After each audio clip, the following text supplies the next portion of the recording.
Yo, what's up? It's Jimmy on from Glitchy Thumbs, and today we're working on character 1.4 in Blender. Go through the workflow once again, and I'll try to improve my explanation and all the things that I'm doing in the video. I'm doing a pretty good job with all the videos, keeping myself on track. I'm trying my best to explain everything as detailed as possible, and let's get to the character. So I have to shift the reference because we just finished character 1.3, and if you want to watch that video, you can check that out. I have the drawing and Procreate video out, modeling the 3D model in Blender, and also building a simple prototype for it in Devlog. So check that out. So character 1.4 is going to be this guy. He looks like he has a big nose, but the nose is a mustache. So let's just call him the Nosestache Guy. The Nosestache Guy. That's going to be his nickname. And if you like that, leave it in the comments. But if you have a better name, leave that in the comments as well. I start with a plane, same method I've always been using for my previous characters. It's the best solution to get the shape that you want. And we're definitely going to do this in separate shapes and just join them towards the end. I move the plane in place at the bottom of the reference, extrude to the right, extrude to the left, try to get as close as possible to the reference. I do some loop cuts so that we have extra edges and vertices so we can align our plane to better fit the reference, and just adding more loop cuts as I go. I'm just going with the flow. Most of this doesn't have to be perfect, just following your references. Try to do your best to create your 3D model. I select these vertices and edges at the top, extrude up, and then we need to extrude to the right to get this side, and just drag that vertex so that we can get more of the rounded shape. Since my reference is a 2D concept that I did, you kind of have to eyeball how you think his face and his head's gonna be. So you have to visualize and imagine that in your head, and that's what I'm doing here. And for me, in Blender, I know that I only have to do half of the work most of the time. So I go into object mode, and I bring out this toolbar so you guys can actually see why I'm applying the transforms and what happens when I do that. After I apply all transforms, you can see it resets the location in the Z axis, the rotation in the X axis, the scale in the X, Y, and Z axis, and the dimensions all get reset. And then I apply the quick origin, which brings the cursor to the middle. So Blender knows this is the middle of the object. And then I add a mirror modifier. And in order to move the shape in place, I have to go into edit mode, select everything, and just get as close as possible together. It doesn't have to touch. You can leave that middle part and then turn clipping on and drag those middle vertices together, and then just drag the new shape to fit the reference, and then just align the vertexes as best as you can, however you imagine your character to be. And I wanted the top to be a little bit more squarish because we're gonna have to put the eyes in front of that area. If there's certain vertices or edges you don't like, you can just press X and then dissolve them, and that will get rid of them, and then you can make additional loop cuts if you need to. And the reason you want to dissolve them is because if I click delete, it'll remove some faces, and that's not what we want. So that's the difference between deleting and dissolving, because we want those faces to actually be still available to us because it's part of our shape. And if we need to add more loop cuts or edges, we can actually do that. And I try to keep everything aligned in terms of the edges. You definitely don't want your edges to be all over the place. That causes stretching in your mesh, so that's a good thing to note. And then if you need more edges, you just do a loop cut with Control R. That's what I'm doing here. And we couldn't get the rest of the left side, so I just moved one of the vertexes in place, and then subdivide, and then select these two vertices, subdivide in the middle, and then just cut to join that edge. And you could just cut directly across your plane if you needed to with the knife tool. And those edges are what we're going to use, similar in my previous videos of my characters, to pull out the 3D shape. And I move this to a new collection, character 1.4, the Nosestache Guy. This guy is actually pretty cool. I like that he's unique. And once we're done with the plane and we like that shape and we get ready to create the 3D mesh, I select everything, extrude on the Y axis, and then determine in my head, okay, this is going to be half of his head, so the other half is going to create the full width of the entire head. And then get rid of those faces in the back and add a mirror modifier, because again, we only need to do half of the work. Select all the faces, select everything with A, and then just move them close together, making sure that it's hollow on the inside, and then just grabbing the middle vertices. But make sure you're in X-ray mode, because you can see I didn't grab all the vertices, so I go into X-ray mode and highlight all the vertices again, and then pull it to the right, which connects the shape together because we turned on clipping. And this white is a little bit distracting everything because we set that for our previous character, because this file contains character 1.2, 1.3, and also 1.4 now. That's how I decided to do my Blender files. I'm going to do all the character sets into one file, starting with characters 1, and then characters 2, characters 3. They'll all have their own bunch of characters that I came up with, and hopefully I come up with some cool ideas for all of them. Well, not all of them, of course. Not every character is going to be like a main character. Some of them might just be secondary characters or background characters or something, just something cool. I'll just think of them as they can also be a cameo in certain games. So whatever I come up with is whatever I come up with. So I go viewport shading, flat to studio, texture to material. So we can get the gray color back, less distracting, at least for me. Not sure if it is for you, but it is for me. I like to keep everything kind of grayscale. It's just easier to work with because you just focus entirely on the shape of the character and less about anything else. That's why a lot of the characters that you see me creating, they all start out as black and white, and then I turn them into grayscale, and then eventually I will give them some coloring based on a color palette. And that's all the process that goes on in my head. Everything starts out as a concept, like how I created them in Procreate. I drew them out, and then I bring them over to Blender. That's where I create the 3D models and create different animations, because I have the ability to use Rigify with bones, and with the 3D models I'm able to bring them into build block, where I can create some sort of prototype or game mechanic, bring them alive, and then showcase whatever game these guys will be a superstar in. I'm looking for my superstar within my characters for my next game, so it could just be any of them. We just won't know until the time comes. I'm just going with the flow, whatever works, whatever ideas come to mind, whatever I get inspired by is just how I come up with game. And it's all just going to be one big creative process, because it's been a while. I'm a little bit rusty, but this entire process of creating all these characters is actually bringing a lot of joy and fun again to this game making process. I get to be the creative director leading all these characters to their amazing game environment and game experience that they're going to live in. All right, I got to stop ranting, so let's get back to the video. Whew, that was a deep one. It's a deep one for me. I'm glad I have that on video.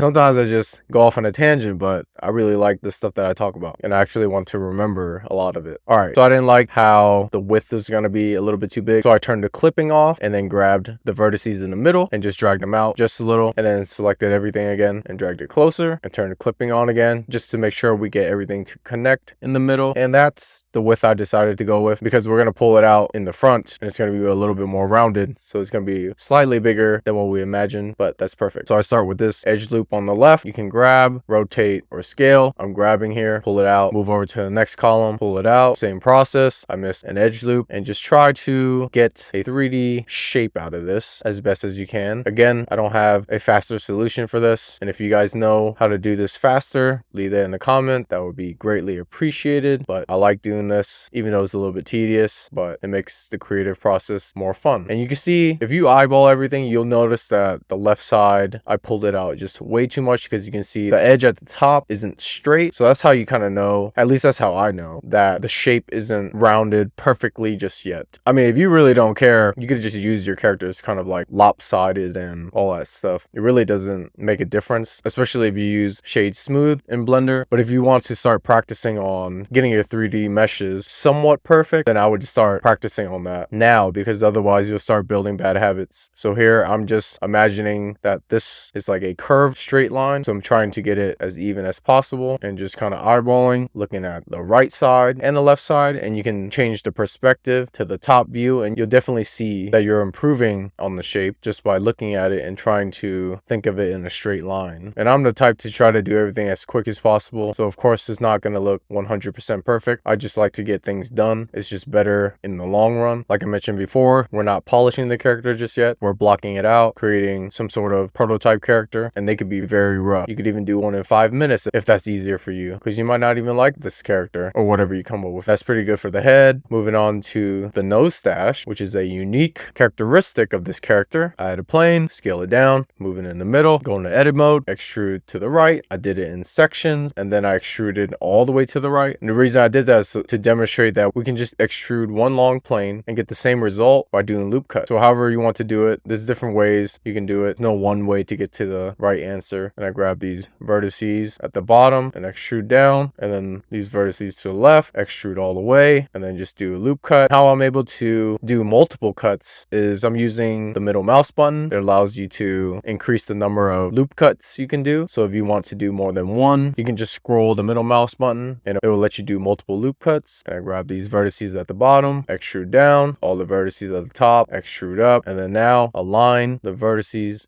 around the Nosestache. And you see I definitely improved on this process because I've been using it mainly in the past two characters. It's just been more valuable to me to use it. It's very versatile and flexible. I can create any shape that I need to without having to worry about the 3D shape just yet. Just making a super flat plane first and then pulling out the edges to create the 3D mesh later. So that's the process I've been following. And then I know I need to pull out the different edges. So I create these loop cuts as best as I can. And you can see I'm making sure they're aligned evenly as well. I think it's just better for the texture to wrap around the 3D mesh. And it's easier to cut also as well when we're marking the seams for the UVs. And once I have the shape of the Nosestache, I bring it to the front. I renamed it Mustache, but I really like the Nosestache. I kind of came out with that on the fly, so we're going to go with that. Select all the vertices, extrude on the y-axis, delete the back faces, apply all transforms, apply a quick origin, add a mirror modifier, select everything, move as close as possible, and select all the vertices to connect them, making sure clipping is checked. And I didn't get all the vertices because I wasn't in X-ray mode, but sometimes some of these mess ups can be actually pretty cool. You might actually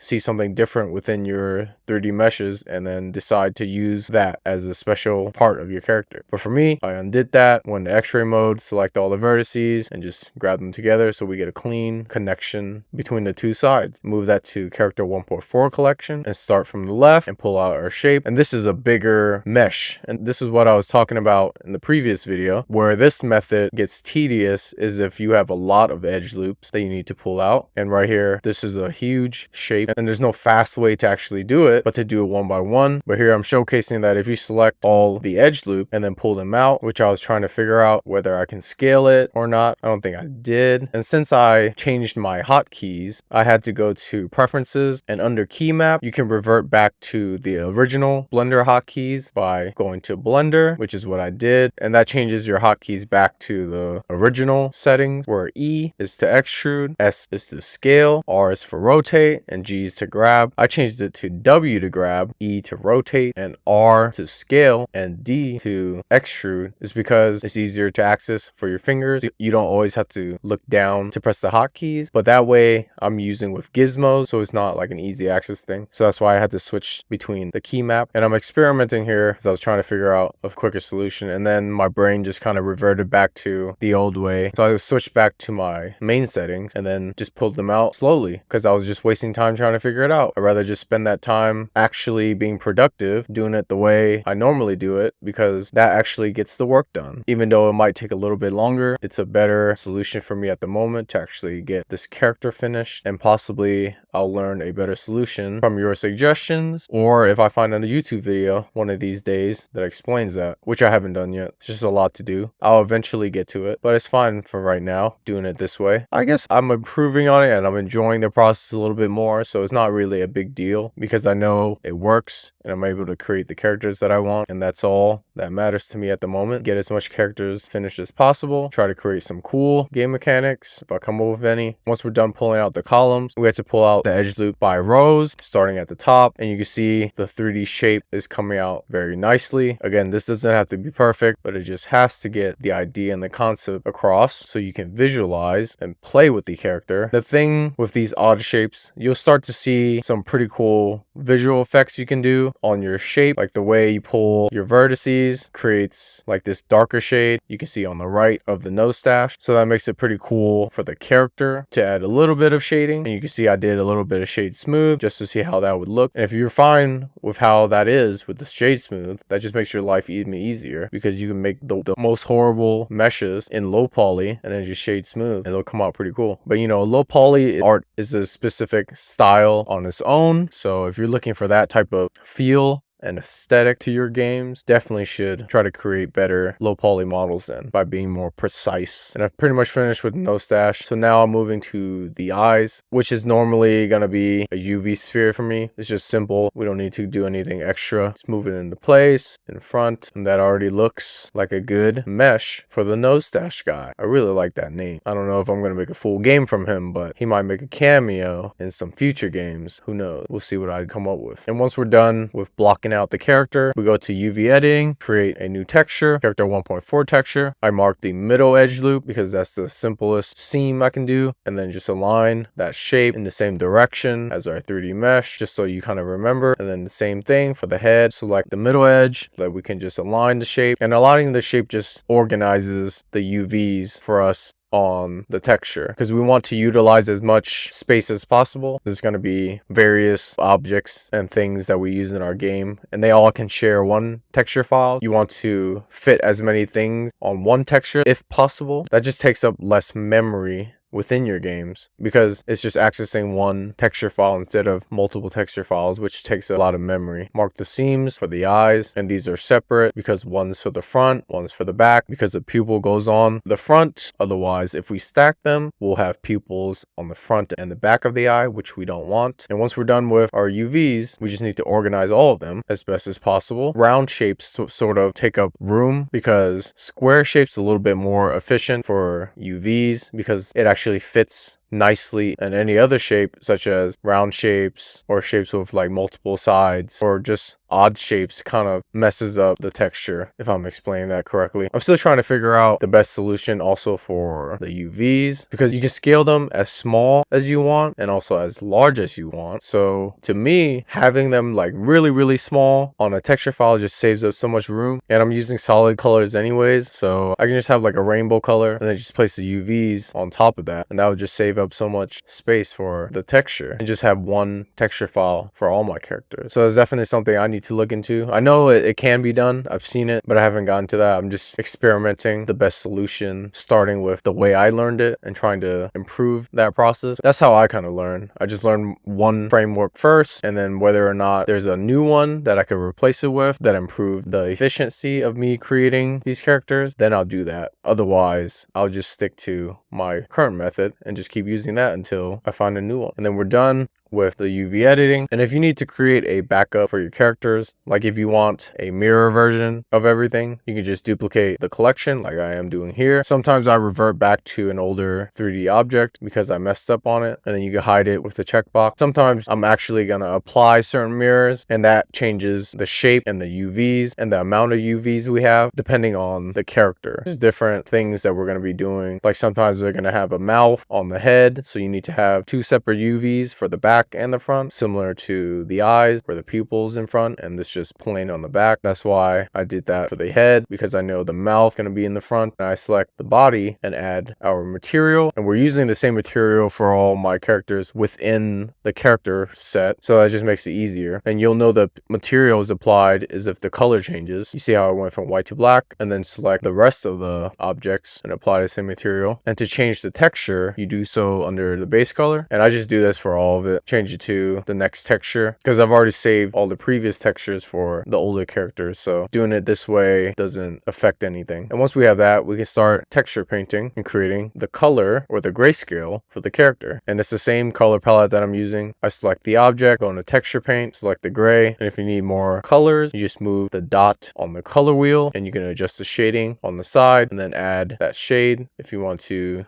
use that color later. I add somewhat of a lighter white for the Nosestache, and then for the eyes I choose the brightest white. And if you want to get rid of colors on your color palette, you can just press the minus button. That way you can keep things organized if you want your shadings to be close to each other. And I'm just testing different colors at the moment because I couldn't find the grayscale color scheme that I like for this character. Normally during texture painting, I remember to flip the normals on the face orientation. So I go to edit mode, normals, flip, do it all draw for the red objects, it's normally going to be the planes that you need to flip because they weren't presets in Blender like the UV sphere was. That's why it's blue. At least that's what I think. And when you flip them, you can actually draw on top of the 3D mesh. For the eyes, selecting these middle faces with C on your keyboard, and that selects multiple faces. And then I go into texture paint and click that square button at the top, and you should only be able to fill in the area for the faces. And it normally works, but it's not during this video. So sometimes it works, sometimes it doesn't. I'm not really sure why. So if it doesn't, don't stop your process trying to figure it out. Just go on the left side where the texture is and then draw directly on the texture, and it'll show up on your 3D mesh. That's the other alternative that I found to be useful, because it always works drawing on the texture itself, and we need to draw in the iris. But you can see if I draw the iris similar to the reference, it's showing sideways on the UV sphere. It's because I didn't rotate my UVs, so that's why it's appearing incorrectly. So I have to kind of draw it from the side if I want the iris to be correct. And I think I was pressing undo a lot here with Control Z or Command Z. And when you do that too many times in Blender, it deletes all of your changes that you made in texture paint. So that's why everything went all black again. And that normally happens if you didn't save the texture, which I normally don't do here either. It's because I forget to save it. I want to color everything first and then try to save everything. Sometimes I just undo a lot of changes and it kind of goes away. And then you have to redo everything that you did, which is a bummer, but you definitely learn your lesson doing it so many times that you know now to save. At least when you painted enough of the texture, definitely save. Otherwise, you're going to redo everything and it's going to bug the out of you. And I decided to go all white this time. I think it just looks better. And then we're going to create the outline anyway. So it's going to be very similar to the reference for the Nosestache Guy. And it just stands out a little bit more with him being all white. I'm selecting the 3D mesh to select the middle edges so I can figure out where I need to draw the iris. And since we want to be as efficient as possible, I'm just gonna select these UVs and rotate it so that it's aligned correctly. And that's the reason you want to align everything. So you can just draw exactly how your reference is and you won't have any issues for different designs that you want. I don't need to do so for the right side, but I do it anyways just for practice, and it just keeps everything organized. And now we can just draw the iris as best as we can to the reference. And a lot of this I do super rough inside of Blender is because I'm using the mouse and I'm not very accurate with the mouse, and I'm pressing undo a lot here. Definitely save this texture, and that looks pretty good for the iris. And then just fill in the color with a light gray, and that looks pretty much like the reference already. If you want shading for your character, you can also do so by selecting the bottom faces of your character. However you envision it, there's usually shading on the bottom portion of the character. That's how I envision it. And then with those faces selected, you can go into texture paint and it will only fill in the color for the area you selected. And you can see my UVs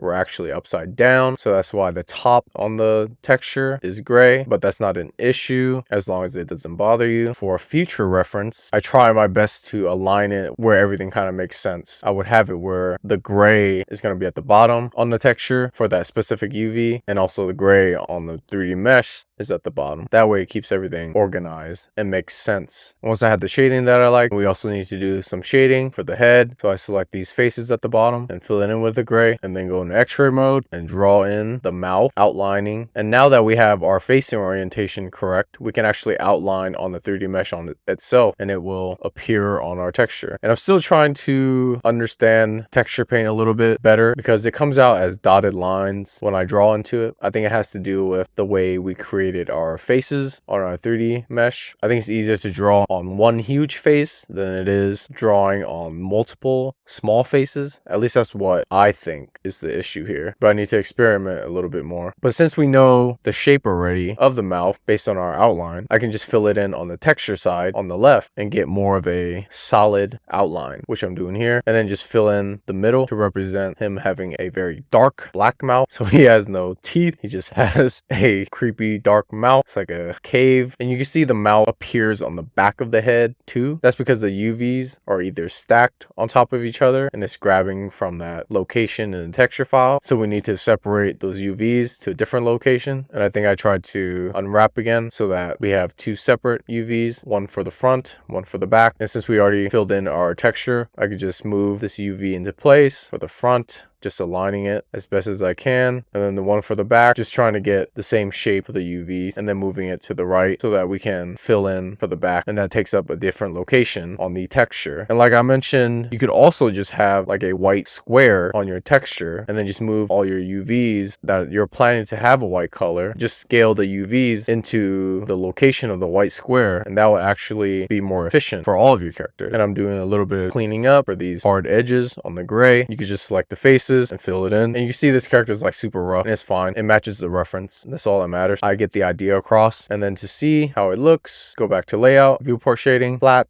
vertex, texture, and we got the Nosestache Guy with his mouth open. And then I duplicated this collection and called it face left, and the other collection I renamed it to face right. Most of the time games are going left to right, so that's the thought process behind this. I wanted to keep both of the directions in case I needed them. Maybe you want to go right to left at some point and you just need that 3D model. These are just kind of like what ifs. I like to have certain things ahead of time, and I was trying to figure out how am I going to get him to face the opposite direction without spending way too much time. And the first thing I thought of was going to object and mirroring on the x-axis. This looks correct because now he's facing left to right, but later on in the video, since I've already done this, you'll realize that this actually creates a problem for us in build blocks. So be sure to watch that so that you don't run into this issue if you do mirror it on the x-axis. But now we're going to be rigging with Rigify for character 1.4, the Nosestache Guy. We need to create our animations, but we need to add bones first. I add a single bone and delete that, and then under Rigify samples, I add a spine. That's just a default bone set that I use because most things have a spine. That makes sense to me. And then I add a head, and when you do this, you need to connect the endpoints of the two, the spine and the head. So you select the top endpoint of the spine and then press Shift S and click cursor to select it. It will bring the cursor to that endpoint, and then you click the bottom endpoint of the head and click selection to cursor, and they will move that endpoint to the cursor and it connects the two. And that's how you won't have errors when you generate your rig later on. And then for the eyes, it's normally going to be the basic super copy. You can move the cursor and then press Shift A. I think it's Shift A. And it will create a bone, and you just rotate it and then rename it with whatever you like. Left eye, right eye. But normally in Blender, there's a naming convention where it's like the bone name dot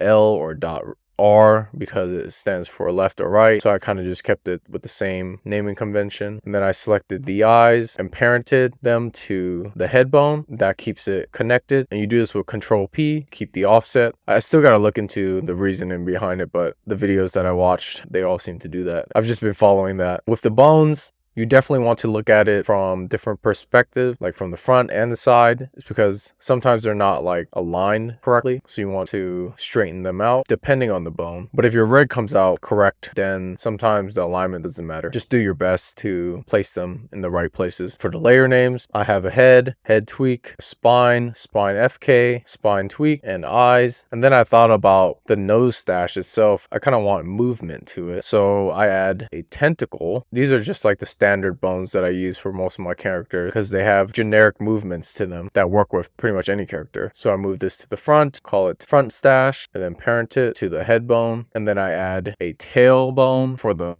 nose stash in the back. And the reason I'm choosing different bones during this stage is because I was trying to determine what's the difference between each bone and what they're going to look like when I actually animate them. You want to experiment and test out as much things as possible. Like, what's the difference between the tentacle and the tailbone? I wanted to see how Rigify would define that when we actually generate the rig and what effects it would have on our 3D model for the Nosestache Guy. I'm very experimental like that. I kind of try all the things to get an idea because that helps me with the creation of my characters, and that's going to help me with my future characters because then I'll know what bones are best for like specific body parts. Even if it's like a weird shape, like I'll know these bones actually work, and you just kind of learn how Rigify works by doing that. And I add a row for the front stash, and normally it's either 2 rows that you need to do. Like for the head, there's normally going to be like a main bone and a tweak bone, and then for the spine there's 3. There's a main one, FK, and a tweak, and for the leg there's like 3, IK, FK, and a tweak. So you just got to make sure those are separated correctly. Each bone is on a different row. The bone groups are just values according to the color above, so just keep that standard, and that helps you differentiate between the layers layers later on when you're animating. And then we move all these bones to their separate layers, and those layers correlate with our layer names. That's how we're able to turn them on and off with the buttons later. The layers actually start at 0. So 1 is going to be at 0, 2 is going to be at 1, and 3 is going to be at 2. You can see that at the bottom in the closed bracket. I normally just eyeball and count it. And sometimes you mess up and get the wrong row, which is what's happening here. The front stash is supposed to be on number 7, but it's actually on 8. So that's how you determine if you assigned it to the correct layer, by just clicking that window icon and just move it one layer up. And then you want to double check the tweak and FK layers by going to pose mode. It's usually one of the end bones. Like for the head, you want to move the tweak layer to the row after the main bone. Same thing for the spine. The dot tells you where the main bone is, that's what you assigned it to. The layers after it is going to be the FK and tweak bone. For the eyes, I uncheck deforms because if you have the eyes separate, which I normally don't for the final 3D mesh, but if you did, it will allow the eyes to actually rotate without deforming the shape itself. So maybe I'll do a video on that if I do use the eye bones. But I think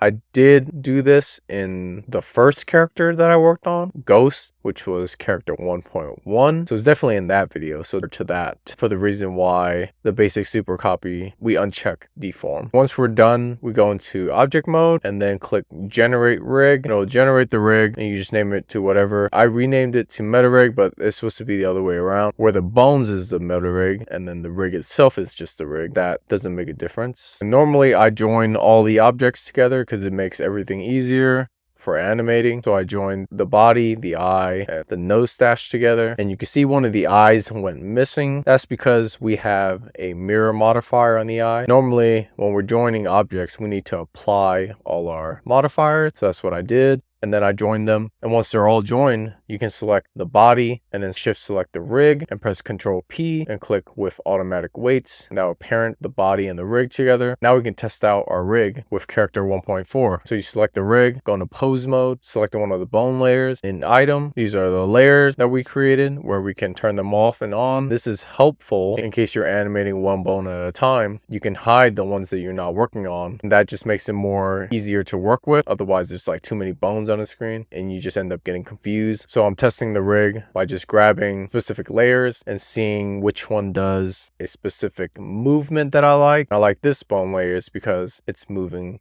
the Nosestache as well, but also kind of hovering left and right. Now we can get into animating character 1.4, the Nosestache Guy. Once you find a bone layer that you like that creates a movement that you want to create for the animation, you just press the record button in the timeline, and then at frame 0 you just press I to grab the current location and rotation, and then just move over to the 10th frame. I normally do 0 to 60 or 0 to 80. It's just simple animations for my characters. I try not to do something complex just yet, just do something simple. And for the 10th frame, I'm moving it forward by 0.05, and then for the 20th frame I put it back at 0, so that's actually moving it back 0.05, and then for the 30th frame I'm moving it back 0.05, which is why there's a negative 0.05, and then I duplicate that sequence. So we have this like loop for our keyframe animation, and we need to complete the loop for the 80th frame. So I duplicate the keyframe from 0 and then change scene N to 80. So the entire animation plays from 1 to 80. Scene N, I've seen in videos where they actually end one frame less. So that's why I moved it to 79. That way we get like a seamless